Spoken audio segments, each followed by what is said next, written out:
এটা দর্শকের উৎফুল্লতাই প্রমাণ করে দিয়েছে। যাই হোক, চলে যাচ্ছি জাদুতে। দেখুন আমার হাতে একটি পুঁতির মালা রয়েছে, ভালোভাবে লক্ষ্য রাখুন।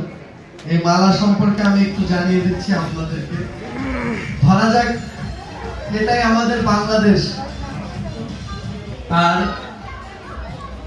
এই পুঁতিগুলো হলাম আমরা, আমি, আপনি, আমরা সবাই।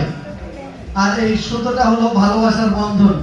ঠিক যে বন্ধনে আমরা একে অপরের সাথে যুক্ত হয়ে আছি জন্যই আজকে এখানে একত্রিত হতে পেরেছি। সব মানুষের মধ্যে কিছু অসাধু মানুষ থাকে, যারা কি করে এই ভালোবাসার বন্ধনটাকে কেটে ফেলতে চায়। পারস্পরিক ভাবে যাতে আমরা সম্প্রীতি হারাই, সম্প্রীতি নষ্ট হয়ে যায়, এই জন্য তারা কি করে এই বন্ধনটাকে কেটে ফেলতে চায়। আর এই মালাটা একটু